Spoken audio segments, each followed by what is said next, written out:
When I started, I didn't expect anybody to listen to a thing I was putting out there. I didn't really expect anything. It was really interesting to me that people started listening. I do encourage people not to pay attention to who's listening so much early on. So what would I do differently? I think I would relax, if I could, earlier. Most hosts never achieve the results they hoped for. They're falling short on listenership and monetization, meaning their message isn't being heard and their show ends up costing them money. This podcast was created to help you grow your listenership and make money while you're at it. Get ready to take notes. Here's your host, Adam Adams. Hey, it's Adam Adams. And generally, as you may have gotten accustomed to, any even-numbered episode is supposed to be me alone pouring into you and your business. However, I did so many different interviews with so many really, really good people that on this episode today, even though this would typically just be me pouring into your business, me just sharing something short, like 5, 10, 20 minutes, where I poured into you and your podcast and growing your brand and really getting you in front of everybody. I'm going to do that today with an interview. So let's get right into it. Hey, podcaster, it's your host, Adam Adams. Today we are with Reverend Carol Saunders, who actually hosts a really cool podcast called The Spiritual Forum. And you'll find the link to the Spiritual Forum down in the show notes.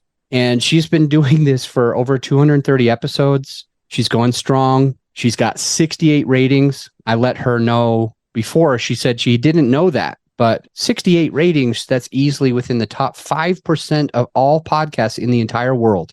Out of 5 million podcasts, only 5% of them have 68 ratings or more. And she's got that. So I think with you listening today and us having a conversation with Reverend Carol Saunders, you're going to be able to learn what has she done that's a little bit different. How is she systemizing this? How is she automating this? How does she ask better questions? How does she get better guests? How does she market her podcast so that it can get to the place where she has 68 people giving ratings and reviews for her show? Carol, how are you today? I'm good. How are you, Adam? I'm fantastic. Your whole bio is in the show notes, talking about you being a reverend, talking about you being vegan. If the listener wants to check that out, all they got to do is scroll down and they can get the entire bio. I want to start here. I'm curious about a couple of things. You have published 233 episodes as we're recording now. You publish every single week. Did you ever do more than once a week? Or did you ever do less than once a week? Or has it been consistent like 100% of the time without fail? No, I start off every other week. And it was actually a very nice pace for me. Yeah, I liked it. Every week is kind of demanding, but I am doing it every week. And probably 3 or 4 times, possibly during the year, I reload an episode from a few prior years before just to kind of give myself a break. But I start off every other week. Okay. So has it been about 4, 5, 6 years since you launched? How long ago did you start? Yeah, I really need to go back and look. I think it was 2018. Wow. I think it was 2018. Okay, cool. Yeah. So we'll call it more than 5 years. More than 5 years. Yeah. I've never really considered myself such a seasoned podcaster, but I'm starting to feel that way.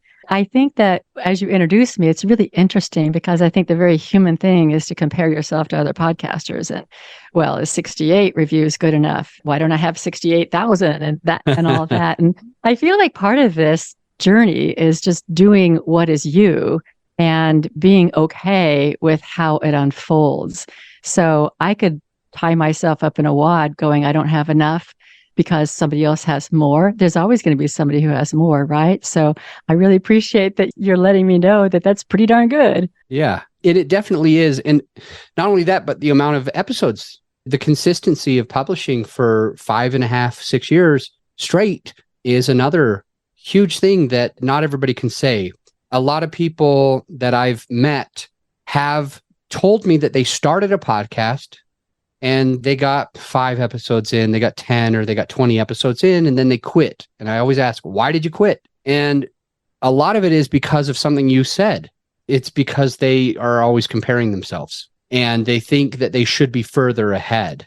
They think that, oh, I've done 20 episodes, I should have 1 million followers already. And it really comes to that consistency that I think is going to make the biggest difference. I've got one tattoo and it talks about being persistent and determined. because that's how we get endless potential. And for you, you've been going and going and going, regardless if you thought you had 68,000 or 68 ratings. And I'm curious, for the listeners' sake, what do you do, or what have you done, or how do you look at it to just keep going even when you might get discouraged, like everybody does? Sure. It's interesting because I've been listening to your podcast and pulling out little pieces that could be helpful to me. But I think, like, I've been thinking, what is it about me and my podcast? I listened to one where somebody spoke about being in service to their listeners. And I thought, is that me? And I really kind of came to sort of, for me, I'm in service to my message. So it's different. I'm in service to my message in a way. And my message is hope and awakening and inspiration. And we're living in a crazy world, so everyone needs a little dose of that. And I have thought that I'm in service to my listeners. I've thought that I'm in service to the people I'm interviewing, but I really think it's the message. So when I get approached by a lot of people to be on my podcast, I get a lot of requests, and they're often authors. They're often, like I said, filmmakers, but mostly authors. And I really look at, does this support the message that I am wanting to convey in the world? And if it does, I have those people on. I've had my own frustrations about, oh, am I being compensated enough? Am I being appreciated? All that stuff. Is there a balance of energy here? And I've just kind of surrendered to, I'm here to convey a message of hope, inspiration, and awakening, and helping people rise up in consciousness. And that's what I'm committed to. So I don't get stuck anymore like I used to into all of the details of, am I getting enough from this? Am I doing this right? Should I have this more? Should I have that more? I'm just like here to convey a message. Yeah, I really like that. And I like the idea of being in service to the listener that someone else pointed out. And I like the idea of being in service to your message, yours being hope, inspiration, and awakening. And our listener today has a message that they're probably passionate about.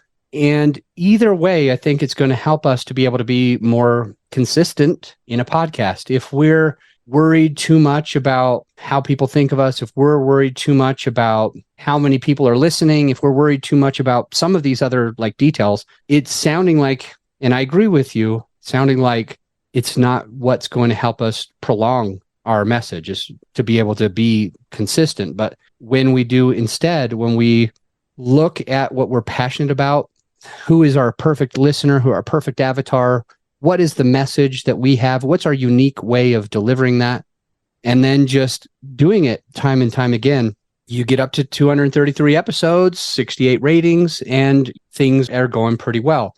Curious, actually, I have more than one question probably for you. You mentioned I get requests from guests and authors, etc.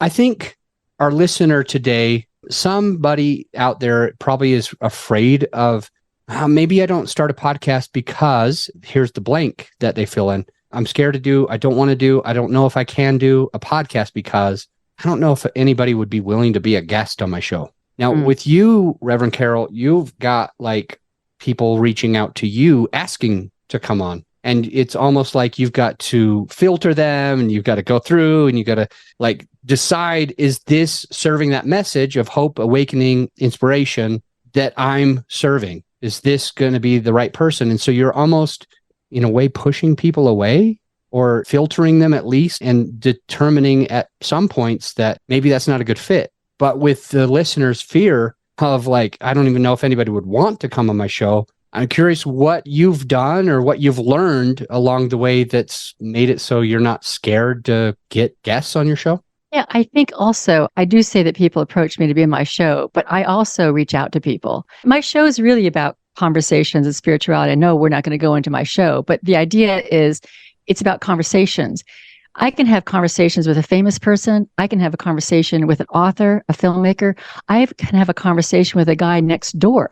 And for me, my message is spiritual. All four can have an amazing message and an amazing story, because I think everybody has an interesting story to tell. So I really think that one thing that people can do is get unhinge themselves from this idea that I have to have the best guest. I have to have a guest that everyone will listen to.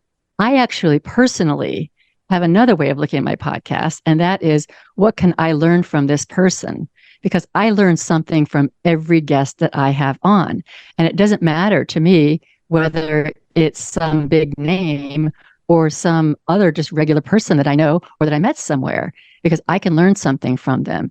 And I feel as long as I'm growing, I'm keeping my passion going, I'm keeping my energy going, and I walk away with, wow, I'm thinking about that now.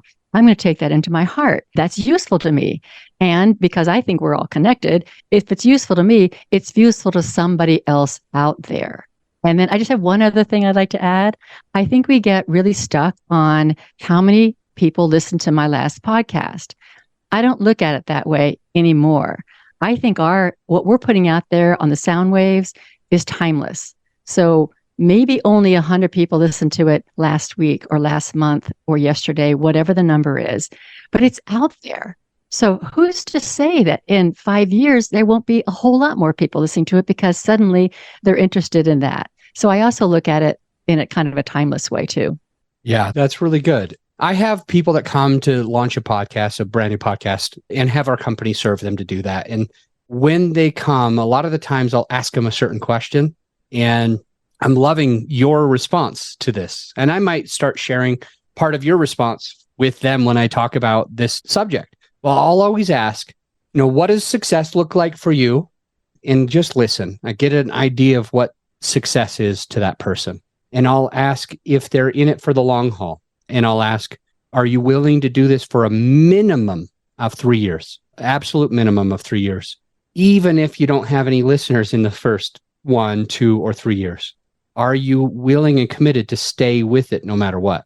And when they say no, if I don't have listeners within 6 months, I'm going to quit, we don't serve them. If they say, yep, I get the long game, I get the long picture, I get that it's timeless, then we will go ahead and serve them. If they got a long sight on what the future looks like, and they're not trying to think that, I have to have 1 million listeners or make $1 million in the first week of launching, or it's not worth it, we don't serve that person. We want somebody more, we'll call it realistic, or understands that it's a long game, that understands that it takes time, it takes effort, it takes marketing, it takes consistency, it takes the focus on serving our listener or serving the message, and then we'll be fine. So you mentioned that we can really get stuck on how many people listened to my very last episode. We have to understand, in 10 years, somebody's going to be listening to that episode. In 9 years, somebody new is going to listen to that episode. So today, it doesn't matter what happened last week. It matters what happens in the next 2, 3, 4, and 10 years. I love that. I was just going to say, I sometimes think I'm doing this for my grandchildren, even if they don't exist. I have a new grandbaby now, but before I had a grandchild, I'm doing this for my grandchildren. If nothing else, they'll listen to it, Yeah. when they grow up and want to know about their grandma. So, and I know that doesn't really ring well for young people because it's really abstract, but it does kind of create a time horizon that you can relax into. Yeah. Let me ask you, on your podcast, The Spiritual Forum, which is linked in the show notes for the listeners to check you out. So that's obviously a passion. You have the passion behind the message. You've been doing it regularly for a long, long time. You started every other week, and then you went every single week. I'm curious if you found a way to monetize the show, or if it's simply a passion project for you.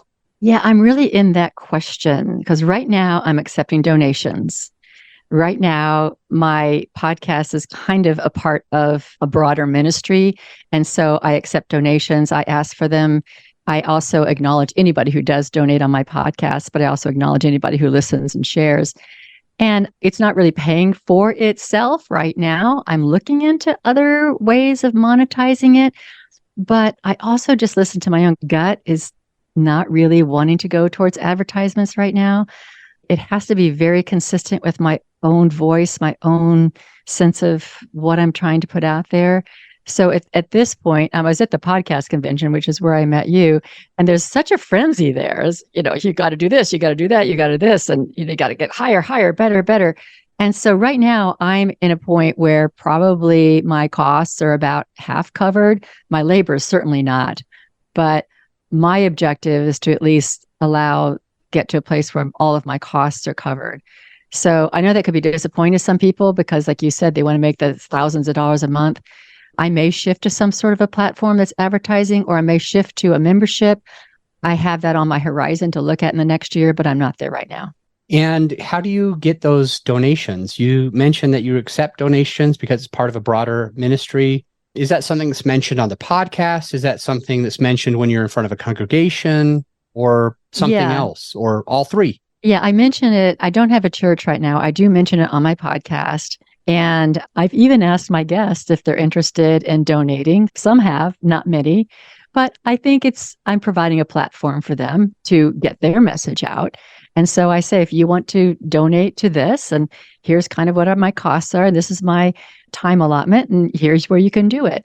And it's not like everyone donates, but I do get some. And because I really believe that when you benefit from something, that the thing that will kind of keep you in flow is to give back. And so I give to podcasts sometimes. I listened to this for 6 months. This is a great podcast, and I'll just write them a check because thank you. You've enriched my life. So that's kind of where I am right now. Awesome. So if you're listening and I've enriched your life, just reach out to me and I'll give you my address. You can send me blank checks.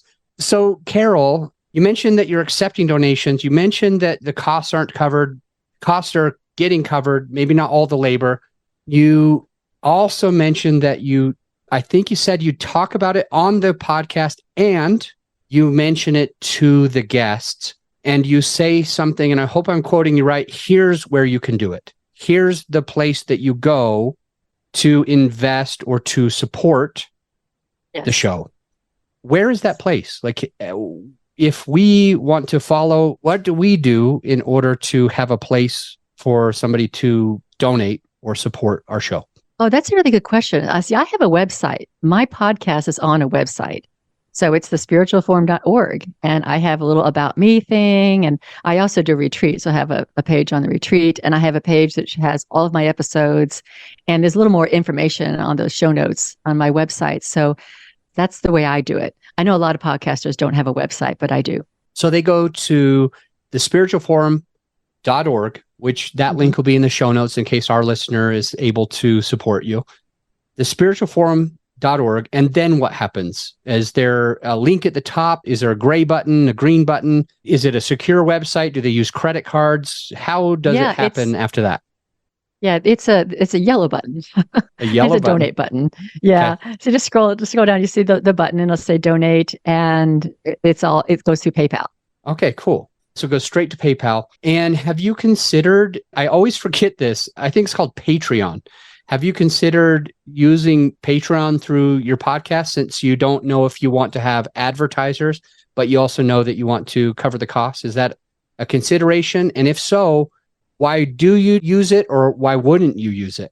Yes, that is under my consideration. When I came back for the podcast, actually not when I came back, I sat at the bar by myself while I was there. And I wrote out a whole plan. It was lonely, but I'm telling you, there were thousands of people there. It was really nice to get away from the crowds. What was the Reverend drinking at the bar by herself? Well, I like gin. And so it was some crazy gin drink with this massive ice cube, but it was really strong. I only needed one. Okay. Anyway, I put together my little plan of what I got out of this whole convention and what are the next things I want to do. And I want to look at Patreon. I'm not sure about it. I do know that there's other platforms that allow kind of a membership level, and I am looking at that. What keeps me from doing that is just the idea of doing more work. So, podcasting is like that. When you podcast weekly, it's demanding. There's a lot. And so it's like, can I do that and also provide more content? And so that's kind of where I am. I just finished leading this massive retreat, and now I'm kind of in a regrouping, and I'm going to be looking at some of these things that I came away with from the podcast convention, and that's one of them. Okay.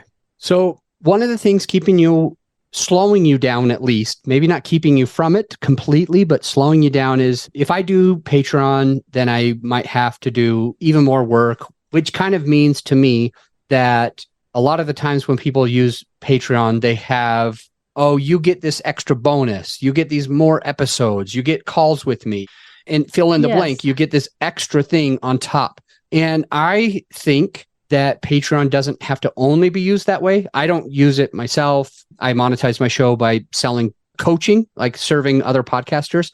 So I'm not worried about utilizing Patreon or anything like that. All of my content's just going to be free. I don't have a donation button, but I'm thinking through it, and at least I am believing that, hey, it might be like closed-minded to think you have to add more work. It could be potentially possible to even have like a $1 or $3, a $5 or $10, and a $20 or $100 option for nothing else except for, hey, they just want to support the podcast by donating $100 a month or whatever it is. I think you could probably still do that. That's just me thinking out loud. With your podcast, you've done 233 episodes as we're recording today, and even more by the time this episode launches. And I'm curious what you would do completely differently if you were just starting the podcast right now, thinking in terms of how many episodes to produce each week, thinking in terms of the type of guests that you have, thinking in terms of the microphone that you used in the beginning. If you started completely over, what would you go back and maybe tell yourself, hey, these are some important things to get you off on the right track? That's a really interesting question, because my challenge has been kind of unique. My challenge has been, maybe what I would do is buy another house that has better internet connection. I have so much frustration with the internet. I'm constantly going to different places to try to get different internet. Really, I think that I look back and I'm really happy with the way I start off every other week. Honestly, when I started, I didn't expect anybody to listen to a thing I was putting out there. I didn't really expect anything. It was really interesting to me that people started listening. I do encourage people not to pay attention to who's listening so much early on. So what would I do differently? I think I would relax, if I could, earlier in this frenzy that the podcasting industry puts us in. And as we start off saying, just don't pay attention to all those numbers, because everybody says, pay attention to the numbers, watch everything, watch your metrics, do this, do that, do that. And I just find that not helpful, especially not in the beginning. I don't find that helpful at all. I think I would recommend that people just follow their heart and do what their heart tells them. And also, people say, what does your audience want to hear? I think it's better to not worry so much about that and go, what does your heart want to speak? What does your heart want to convey? Because I think that's what's going to really translate for an audience to be attracted to you. So I guess what I'm saying is less worry on the external things, less worry on, am I meeting my audience's needs, and more on the inner journey. Does that make sense? Yeah, it does. And I think that it's insightful as well. I mean, I can't say that I'm 100% like that I would tell everybody, don't ever look at your numbers. I can't say that I wouldn't say to somebody, don't figure out how to serve your avatar at a high level to be able to support your listener. But there's some things in there that I think are really insightful. And my favorite one is to not stress so much. I think one of the reasons why people fail is because of that stress. It's because that put a lot of pressure on themselves. They look at the numbers and they think, I should have been here. And so the insight from you about at least just like less worry about this, less worry about the external things, less worry about that. And at least thinking like, hey, what do I feel would be compelling and serve my listener? You mentioned, Reverend Carol, that you listen to my podcast to get more ideas. And I'm recording multiple episodes, and a lot of my solo episodes, a lot of them aren't only for a podcaster. I just recorded 6 episodes yesterday night, and one of the episodes was simply about gratitude and expressing gratitude and practicing gratitude and feeling gratitude and just all the benefits that it can do with us in our personal life, how we treat our children, how we treat our spouse, how our business does, how our stress and our cortisol level, our own hormones can feel because of what we're allowing to have happen, and that it can benefit you in a podcast as well. But I listened to that one. The idea of gratitude, like it isn't specifically for a podcaster, but I felt compelled, like, hey, my heart wants to speak this. I think it'll still benefit my listener, even if it's not just like, hey, what mic should you use? You know what I mean? Oh, right. I mean, that benefits your listener a lot. I really like that episode. And I think it's really important to be grateful for your listeners. I always say, thank you, listeners, for being here. Thank you for anything you do to support this. It does. It lifts you up. And I think that all of us are kind of on a hero's journey. All of us are embarking on something. I shouldn't say all of us. Anybody who's embarking on podcasting or something new, we've chosen this as our avenue to express ourselves and to grow ourselves. So we're going to be faced with all sorts of challenges right away. Our resilience is going to be tested. Our determination is going to be tested. Our self-love, our will is all going to be tested. But this is the journey we've chosen, the podcasting journey. We could have chosen another journey. So of course we should expect all these obstacles because we're on a hero's journey. And at the end, we'll be successful in some new way. So that's kind of how I look at it as well. And I think that having those general messages like about gratitude completely enhances the podcasting experience. I'm glad you say that. And obviously I do agree with that. And I like this idea of the hero's journey, that we're all on our own journey, and really good stuff. I want to find out, we'll take a quick break, and I want to find out when we get back on a few things. So one of them is your best advice for a podcaster, but another is just thinking about any mistakes that you've made along the way that you could support the listener today by not making that same mistake. We'll be right back. Hey, my friend, as you know, this episode is sponsored by my company, growyourshow.com. We want you to be able to have the best tools at your disposal without costing you a whole arm and a leg. So right now you can get a free list of vetted equipment that, like mics, mixers, webcams, sound treatment, editing software, everything that you need. I created the whole PDF with direct purchase links just to save you time and money, to help it be more convenient for you. So this free PDF will help you skip all the guesswork. If it's on there, it's vetted and approved by yours truly. And if it's not on there, it's probably not worth the money. So go ahead and get yours at growyourshow.com/PDF. Let's get back into the show. We're back with Reverend Carol Saunders from the Spiritual Forum, which that link is in the show notes. So you want to check it out. We've already got lots of insights from her perspective, the way that she looks at her podcast. We've learned quite a bit. A couple of things that we've learned so far is part of the journey is just doing what is you. We've learned so far that, we could think about serving our listener. We could think about serving our message.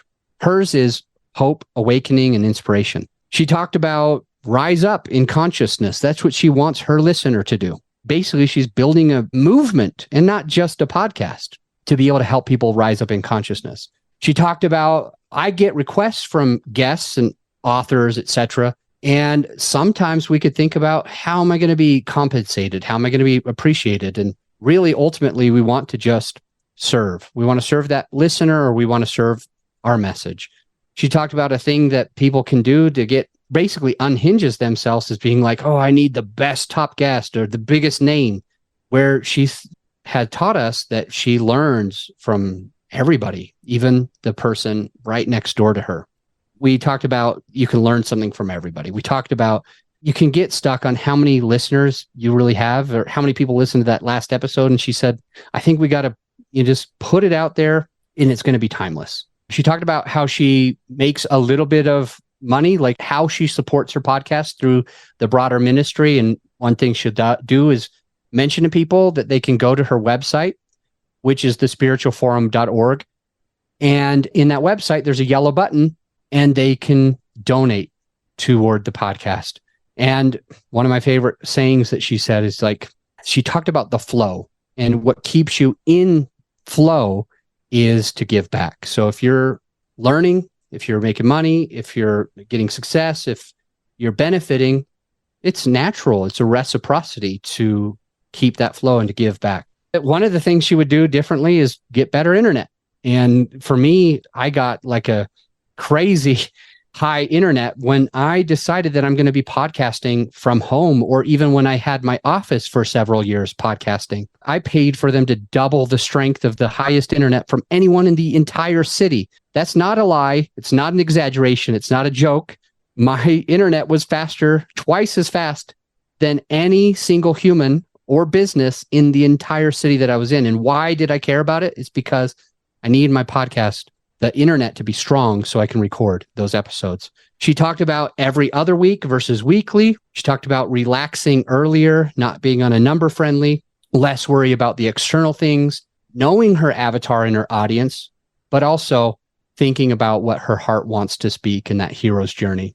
Before the break, we talked about coming back and discussing her biggest mistakes and lessons learned, and also finally ending with the best advice ever. So Reverend Carol Saunders, what are a few mistakes that you've made along the way through your podcast, and you've learned lessons that you can support the listener with? Okay. Yeah, I think we all make mistakes. And it really is important to kind of put that in perspective because we learn from our mistakes, right? So I think one thing that I would say is a mistake, possibly, is not getting clear on your message and kind of getting out on the fringe of what you're trying to accomplish. And then suddenly it's like, why am I over there when everything else is over here? So I'm not sure I'm being clear on that. But I think a mistake that I may have made on a couple occasions is having guests on that didn't quite fit my message. And so I learned it's really important to stay honed on my message. I've had so many mistakes, so many technical problems. I feel I'm still making them. I've actually had to have a couple guests come back because the recording didn't work. And that's just kind of a mess to be in. I've done it. So tell us how that happened. You've had to do it 3 times, but what specifically was the thing that we need to avoid so that we don't have to record the same things over and over and over? Yeah, I mean, this could be like small, but it's like not having my Shure mic and headphones assigned to the platform. So I'm sitting here with my great equipment, but the mic that is recording is my computer mic. And so the whole interview went well, but I sound like I'm coming through my computer mic when I thought I was being recorded with my higher tech equipment. That's happened. I've done the same thing twice. I've done the same thing more than that. And I'm impressed because if you've only done it 2 or 3 times and you have 233 episodes, and I've done it like a dozen times and I have like 1,000 episodes. And the last time I did it was like last month, just a few weeks ago. I'm impressed.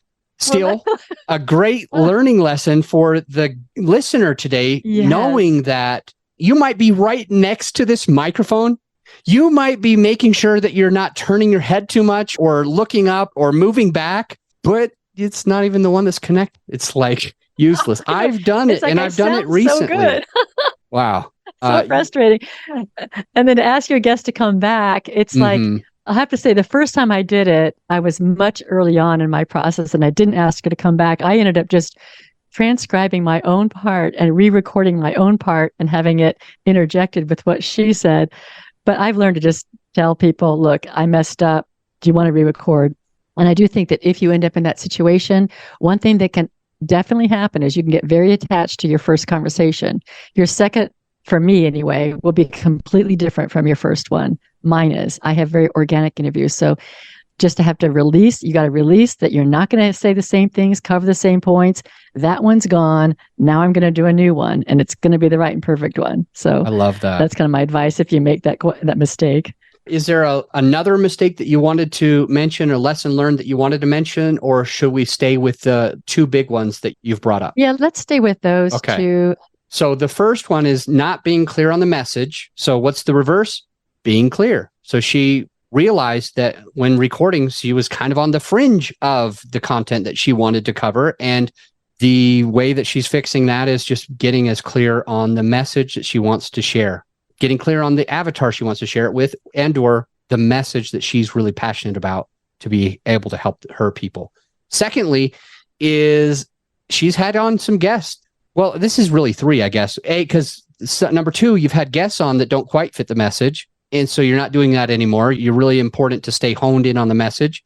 And I guess you've made a mistake with recording equipment, thinking that you were using the right one, but it wasn't actually connected. So I say to the listener today, have a checklist. Just have yourself a little checklist. Even if it's 3 things, even if it's, am I using my right mic? Do I know who I'm interviewing? And do I know who my avatar is? Those 3 things might be really, really important for you.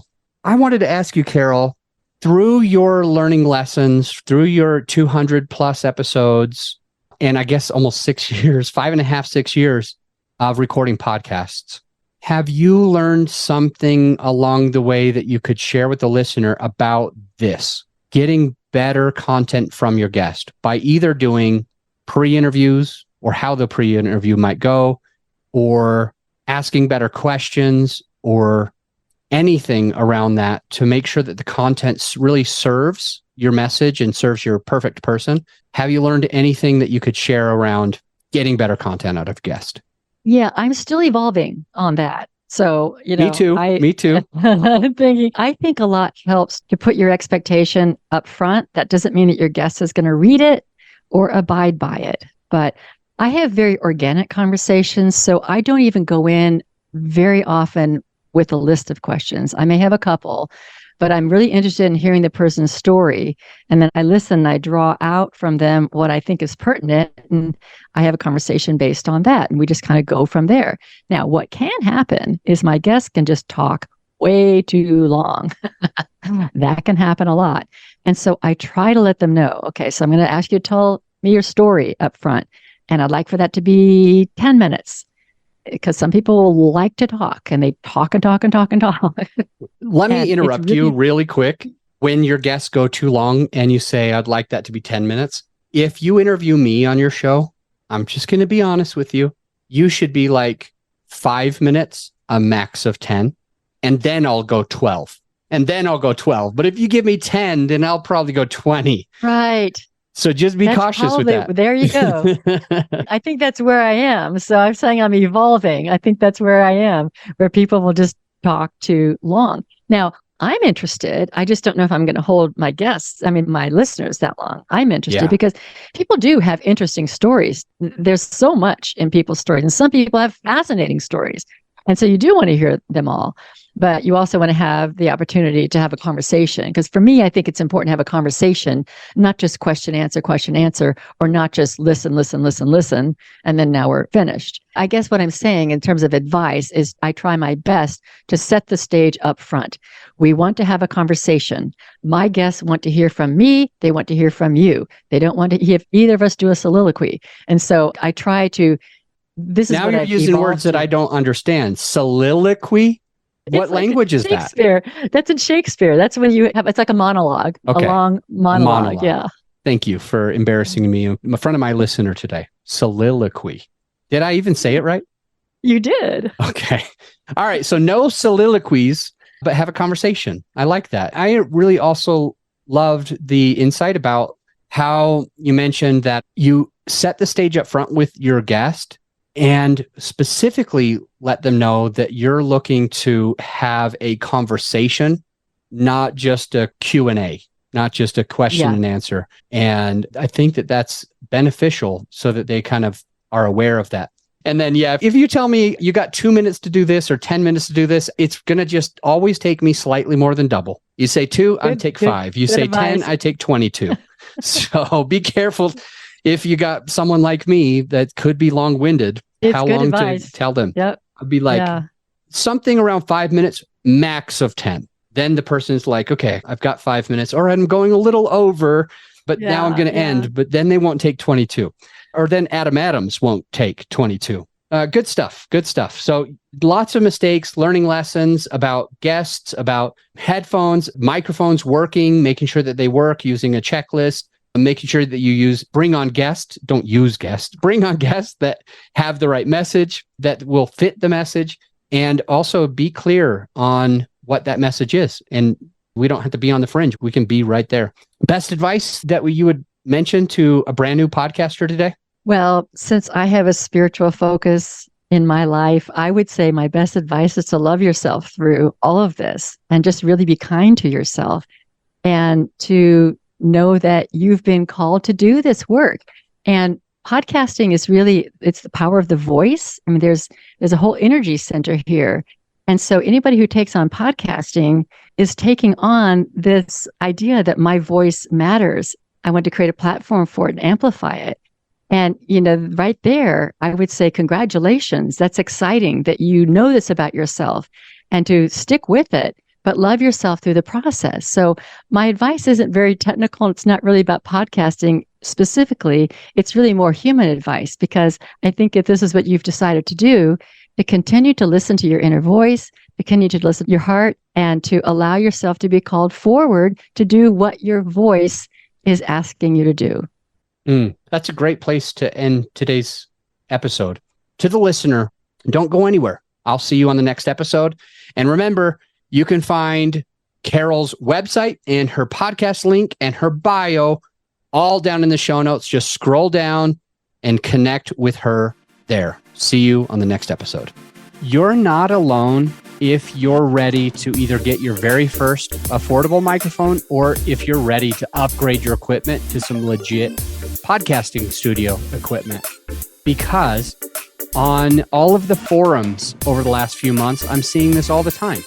Even my own personal clients that work with my team, they're ready to get that next microphone.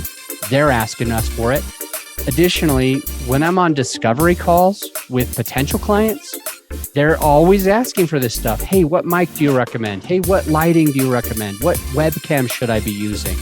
So many questions. And so what we did, my whole team has put together a PDF so that if you're one of those people who is looking to either get your very first affordable microphone, or if you're ready to upgrade your equipment to more professional podcast studio equipment, whether it's soundproofing or whatever, we've got you covered by going to growyourshow.com/PDF. And you can download the PDF for free, or right there on the webpage is everything that you would have, and you don't need to download the PDF. Either way, just go to growyourshow.com/PDF, which will put you to the podcasting equipment that me and my team have personally vetted.